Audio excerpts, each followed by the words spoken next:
बिस्मिल्लाहिर्रहमानिर्रहीम। अल्लाहुम्मा सल्लि अला सय्यदना मौलाना मुहम्मदिन व अला आलिहि व सहबिहि व बारिक वसल्लम। तमाम तारीफ़ें रब्बुल इज़्ज़त की हैं जो तमाम जहानों को पालने वाला है। मैं हूँ हकीम आमिर शहज़ाद डस्का से। नाज़िक्राम, आपकी खिदमत में हुक्म कदीम का माल जाती रुझान, उनकी गहरी फ़िक्र, अमराज के दफ़ा के लिए, हिफ़्ज़ान सेहत पर उनका फ़लसफ़ा, उनके माल जाती वाक़यात और उनके अक़वाल अर्ज़ करता हूँ। और साहिबान कमाल के सीने के राज मैं आपकी खिदमत में अर्ज़ करता हूँ, जो कि अजायब तिब से हैं। और इल्मुल अकाकीर, जड़ी बूटियों की सही शक्ल सूरत, उनके नाम, उनके फ़ायदे मैं आपकी खिदमत में अर्ज़ करता हूँ। जितने भी मेरे दोस्त अहबाब चैनल पर नए हैं, वो चैनल को सब्सक्राइब ज़रूर किया करें, बेल आइकन को ज़रूर प्रेस किया करें, ताकि हर नई आने वाली वीडियो का नोटिफिकेशन आपको मिलता रहे। नाज़िक्राम, मैं इससे बेशतर भी खिलत गलीज़ पर बात कर चुका हूँ आपकी खिदमत में। मज़ीद इंशाअल्लाह ताला मैं इस पर बात करता हूँ खिलत गलीज़ पर, कि खिलत गलीज़ का सही मफ़हूम क्या है और इसके तबाहकारियाँ और इसकी इंसानी सेहत पर जो इसके मनफी असरात हैं, मैं उसकी बात करूँगा, और हुक्म कदीम की गहरी फ़िक्र के तहत। नाज़िक्राम, खिलत गलीज़ जिसको हुक्म कदीम जो हैं वो बता के गए हैं कि ये बहुत सारे मुज़मन अमराज खिलत गलीज़ से पैदा होते हैं, जैसे जोड़ों के दर्द। ख़ास एक गलाज़त बरा एक मादा होता है जो जोड़ों के दर्दों को पैदा करता है। और उसके बाद अमराज दिल को बहुत ज़्यादा पैदा करने वाली ख़ास खिलत गलीज़ होती है, और आजकल मशहूर एक मर्ज़ है और इस कदर आम है फ़ी ज़माना, अल्लाह की पनाह, हार्ट अटैक। तो नाज़िक्राम, हार्ट अटैक के लिए खिलत गलीज़ जो है ये बुनियादी वजह बनती है हार्ट अटैक की। और इसके अलावा नाज़िक्राम, अमराज़ जिगर, पेट में पानी पड़ जाना, इस्तिस्का जिसको कहते हैं, इस्तिस्का ज़की, जो कि इस्तिस्का की एक बुरी तरीन जो है वो किस्म है। और इसके अलावा नाज़िक्राम, फ़ाली लकवा और अमराज़ जिल्दिया जो कि मुज़मन हैं, ये तमाम अमराज जो हैं ये खिलत गलीज़ से ही पैदा होते हैं। अतबा कदीम ने गहरी फ़िक्र का इस पर इजहार किया है, और अली बिन रबन तिबरी ने बड़ी तफसील के साथ इस पर तबसरा किया है, और इस पर लिखा है उसने बड़ी तफसील के साथ। और कदीम अतबा के उसने अक़वाल नकल किए हैं खिलत गलीज़ पर, यानी बुकरात के अक़वाल और फिसागोरस के, सुकरात के और अफलातून अरस्तू के और जालिनूस के, ये तमाम नामवर अतबा के उसने अक़वाल इस पर नकल की हैं अपनी शोराफ़ा की तसनीफ़ फ़रदौसुल हिकमत में, अली बिन रबन तिबरी ने। मैंने बाखूबी उसका मुताला किया, और अगर मैं उसको तफसील से बयान करूँगा तो बहुत लंबी वीडियो हो जाएगी। मैं मुख्तसर से आपकी खिदमत में अर्ज़ करूँगा, पहले भी अर्ज़ कर चुका हूँ कि खिलत गलीज़ का मफ़हूम क्या है, खिलत गलीज़ है क्या, ये कौन सी बला है, इसके मतलब हम जानेंगे नाज़िक्राम। और हुक्म कदीम की गहरी फ़िक्र के तहत इस पर मैं बात करूँगा। और हुक्म कदीम कहते हैं, फरमाते हैं, बुकरात का सबसे पहले जो कौल अली बिन रबन तिबरी ने नकल किया है, उस पर वो कहता है, बुकरात कहता है कि खिलत गलीज़ जो है ये कसरत बलगम के पैदा होने के बाद इसमें सौदा शामिल होता है, और ये खिलत मुरक्कब है, ये तनहा नहीं है, यानी खिलत एक नहीं, ये खिलत मुरक्कब है जिसको खिलत गलीज़ कहते हैं। और ये मुज़मन अमराज को जिस्म में ठहराने वाली, उनको दावत देने वाली और बेशुमार मुज़मन अमराज पैदा करने वाली एक खिलत है, जो कि इंसानी बदन को तबाह बर्बाद, उसकी सेहत को तबाह बर्बाद करके रख देती है। तो नाज़िक्राम, इसकी सही हकीकत और इसके इलाज के मतलब फिर मैं बात करूँगा, ताकि ज़्यादा से ज़्यादा इस बात का शऊर अवाम में पैदा हो। अभी थोड़ी देर पहले एक मेरे दोस्त हैं जंग से, तो मेरी उनके साथ फ़ोन पर बात हुई। उन्होंने कहा कि मुझे मेरे दिल के वाल बंद हैं और इस पर कोई बात करें या मुझे कोई इलाज बताएं। तो मैंने अर्ज़ किया उससे कि मैं आपका इलाज जो है वो मजून सुकरात है। मजून सुकरात खिलत गलीज़ को बहुत जल्द दूर कर देती है। ख़ास हुक्म कदीम का एक तोहफ़ा है, और हुक्म कदीम के मुजरबात में है, जो मैं बकसरत तैयार करता हूँ और मरीज़ों पर इस्तेमाल करता हूँ। एक बहुत लाजवाब चीज़ है मजून सुकरात। तो नाज़िक्राम, सबसे सहल इलाज है मजून सुकरात का, जितने भी मेरे दोस्त अहबाब अमराज दिल में मुब्तला हैं, मैं उनको खुली दावत देता हूँ, एक बार मजून सुकरात का इस्तेमाल करके देखें। तमाम खून से गुलाज़त निकाल कर तमाम दिल के वाल बंद जो है वो खोल देने वाली एक लाजवाब दुआ है और हुक्म कदीम के लाजवाब मुजरबात में से। ऐसी ही लाजवाब चीज़ें तो मैं बहुत सारी नुस्खा जात जो हैं वो आपकी खिदमत में करता रहता हूँ, लेकिन मजून सुकरात थोड़ी सी महंगी होती है, क्योंकि 1 किलोग्राम जो है वो गालबन 30-32 हज़ार रुपये उस पर खर्चा आ जाता है। तो जो हमारे गुरबा लोग हैं, दोस्त हैं हमारे, वो उनके लिए मैं ख़ास ये अर्ज़ कर दूं कि तुमा जो है नाज़िर, ये खिलत गलीज़ को तोड़ने के लिए, इसके क़वाम को तोड़ने के लिए और जिस्म से इसको बाहर निकालने के लिए एक लाजवाब चीज़ होती है। तुम्बे का और कुचले का मरकब होता है, इसको तैयार करने से भी बहुत जल्द फ़ायदा हो जाता है। लेकिन मजून सुकरात एक लाजवाब चीज़ है जो कि एक बेशुबा कीमती जड़ी बूटियों का मरकब है, तो आप उसको ज़रूर इस्तेमाल कीजिए। आप अगर ना तैयार कर, मेरे चैनल से आप उस वीडियो को देख सकते हैं, मजून सुकरात के नाम से आप उसको देख सकते हैं, आप ख़ुद भी उसको तैयार कर सकते हैं। मैंने मजून सुकरात का नुस्खा मुकम्मल तौर पर अपलोड किया हुआ है और मैं किसी भी नुस्खे को छुपाना गुनाह समझता हूँ। अगर आप तैयार कर सकें ठीक है, नहीं तो आप मेरी खिदमत हासिल करें, मैं आपको तैयार करके दे दूँगा। तो नाज़िर, ये जो खिलत गलीज़ है इसका मफ़हूम, बेटा पानी लेके आओ गिलास, इसका जो मफ़हूम है मैं आपकी खिदमत में अर्ज़ कर दूँ कि खिलत गलीज़ मैदे और जिगर में पैदा होकर तमाम जिस्म में सूरत के साथ फैल जाती है और चूँकि ये एक गंदा मादा होता है और बलगम और सुदा का ये मरकब होता है और ये गंदा और इंतहाई सर्द मादा होता है।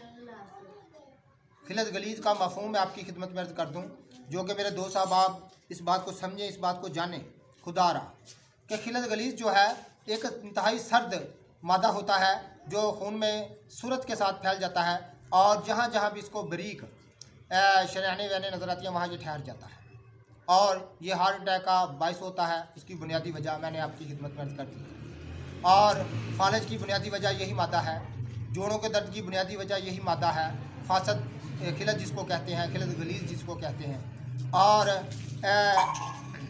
काले जरकान की बुनियादी वजह यही मादा है और तमाम बदन में सूजन आ जाना की बुनियादी वजह यही मादा है। तो नाज़िर, खिलत गलीज़ को जानना चाहिए, पहचानना चाहिए, तब जाके इसकी इलाज की समझ आएगी। तो नाज़िर, ये आप देख रहे हैं कि मैं तुमा और कुचले को बकायदा मदबर छील रहा हूँ, उसका ऊपर वाला छिलका छील लेना चाहिए क्योंकि ये एक बहुत सख्त चीज़ होती है। उसके बाद इंशाअल्लाह ताला इसको बढ़िया करेंगे और तुम्बे के साथ इसकी गोली तैयार करेंगे। और इसका मैं पहले भी नुस्खा आपकी खिदमत में अर्ज़ कर चुका हूँ कि 100 ग्राम आपने कुचला लेना है मुदब्बर शुदा, ये याद रखिएगा, वो भी देसी घी में, यानी रोगन गाँव में मुदब्बर शुदा जो है वो आपने लेना है, दूसरा नहीं लेना।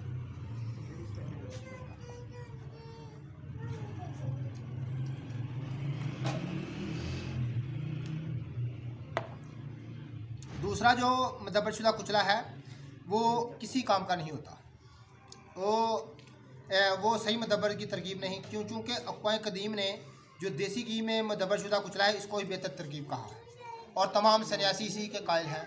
इसको हमेशा छील कर इसका अंदर जो बारीक पत्ता होता है वो दूर कर लें और इसको देसी घी में बढ़िया करें। इसकी तरकीब मैं पहले आपकी खिदमत में अर्ज़ कर चुका हूँ। और 100 ग्राम खरल में डालकर इसको बारीक पीसें। ऊपर जो तुमा है, ताज़ा तुमे का गुद्दा निकाल लें जो कि बिल्कुल सब्ज़ हो और उसमें से बीज दूर कर दें। सिर्फ गुद्दा 200 ग्राम शामिल करके उसको रगड़ते जाएं। जब गोली बनने के काबिल हो जाए उसकी चने से ज़रा थोड़ी सी छोटी गोली बना लें और सुबह शाम एक गोली खाने से खिलत गलीज़ को बहुत हद तक फ़ायदा देती है। तो पहले मैं इसका आपकी खिदमत में अर्ज़ कर चुका हूँ कि जो मफ़ीद तरीन इलाज है वो मजून सुकरात है। खिलत गलीज़ का जो मफ़ीद तरीन इलाज है उसका ये मजून सुकरात है।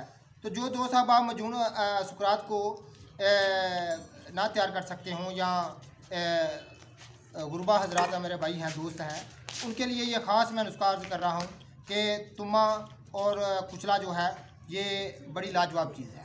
तमाम जिस्म से बलगम को छांट कर बाहर निकाल देना ख़ास इसका काम होता है। तो नाज़िर, ऐसी लाजवाब तरकीबें मैं आपकी खिदमत में करता रहता हूँ। हुक्माए कदीम की लाजवाब तरकीबें और अद्वियात की तैयारी में मैं जो सहल बातें हैं वो आपकी खिदमत में और मफीद बातें आपकी खिदमत में करता रहता हूँ। तो हम बात कर रहे हैं खिलत गलीज़ की। तो खिलत गलीज़ एक इंतहाई बुरा समझे जाने वाला मादा है जिसको हुक्म कदीम ने तफसील के साथ जिस पर बात की है। ये नहीं कि उन्होंने बात नहीं की, लेकिन आजकल बात यह है कि हमारा जो हर्बल इलाज मुआवजा है, देसी तिब है, इसको बुरी तरह नुकसान पहुंचाया है हमारे हुक्मा हजरात ने, ख़ास तौर पर सोना बनाने वालों ने या दूसर लोगों को लूटने वालों ने। तो इन चीज़ों को उन्होंने बताया नहीं, आवाम को बताया नहीं, इनके तक पहुँचाया नहीं।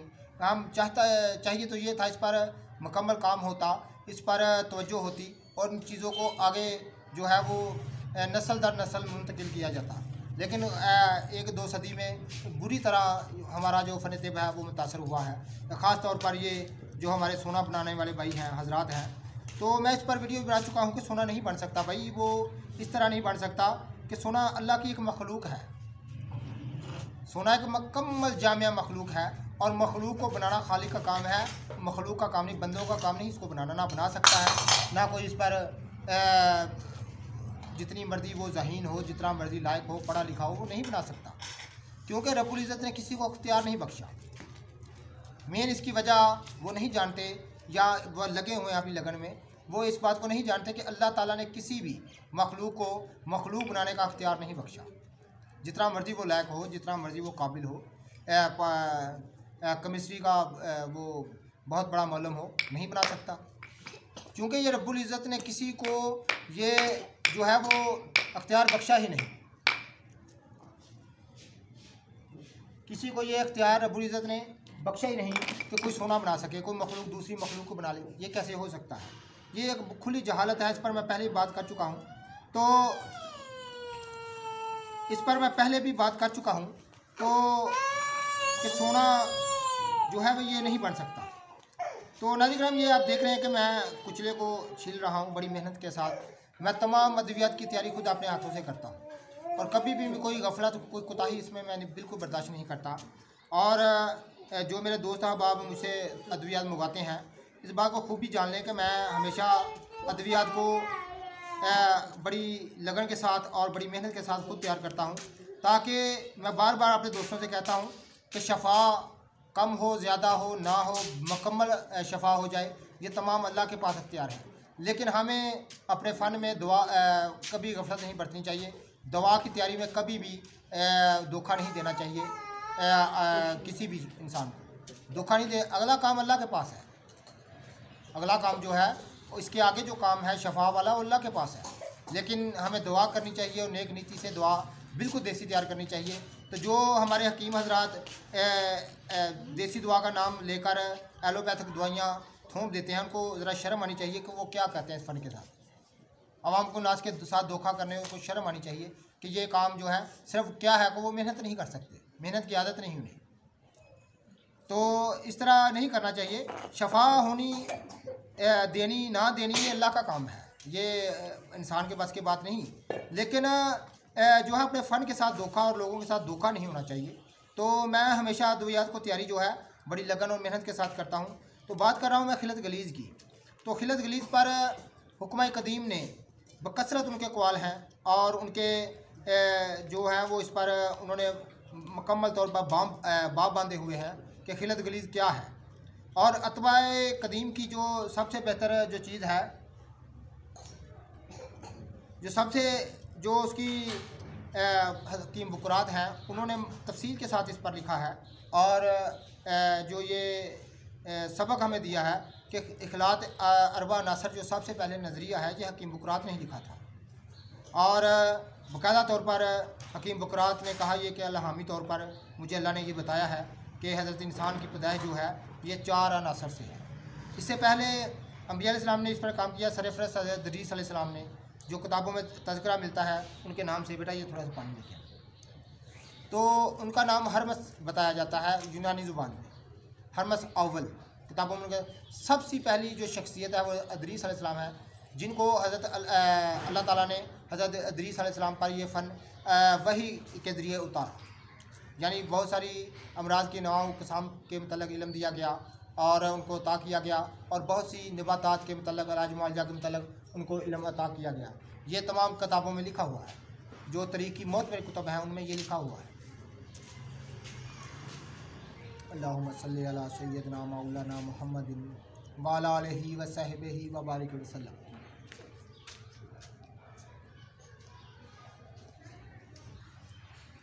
मैं तो धूप में बैठा हुआ हूँ तो आज मौसम गालबन 2 माह के बाद आज धूप लगी है, तो धूप का मज़ा ले रहा हूँ। तो धूप की वजह से बार बार प्यास लगती है, तो शिद्दत की धूप है आज।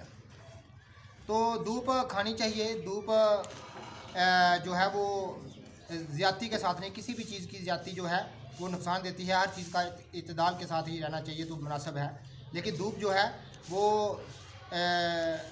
मर्ज़ को बाहर निकालती है और अज़ाओं को ताकत बख्शती है। इस पर कौल है, सबसे बड़ा कौल जो हकीम सुकरात का है, और वाकई वो लायक लोग थे। और बाबा तैयब हकीम बुकरात ने इस पर मुकम्मल तौर पर लिखा है। वो कहते हैं कि खिलत गलीज़ जो है, चूँकि खिलात अरबा नासर का जो मफ़हूम है सबसे पहले हकीम बुकरात ने लिखा था। इसको पहली तहरीर हकीम बुकरात ने लिखी थी। उससे पहले ये ज़ेर बहस था, मैंने आपकी खिदमत में अर्ज़ कर चुका हूँ कि सैयदना इदरीस अलैहिस्सलाम को फ़न तैयब वही की सूरत में अता कर दिया गया था।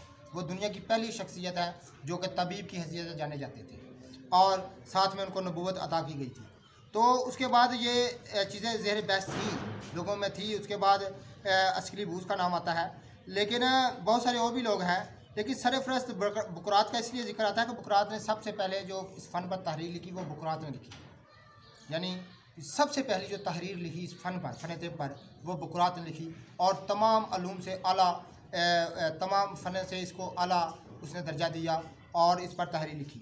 और बाकायदा उसको हकीम सुकरात के कौल हैं, अफलातून के कौल हैं कि हकीम बुकरात को ताईद इलाही हासिल थी।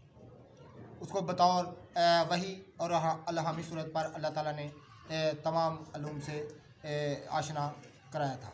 तो नाज़रीन, इस पर उनके बकसरत कौल है, इनकार नहीं किया जा सकता, क्योंकि सुकरात का एक मोतबर शख्सियत है, अफलातून एक मोतबर शख्सियत है, जालिनूस एक मोतबर शख्सियत है।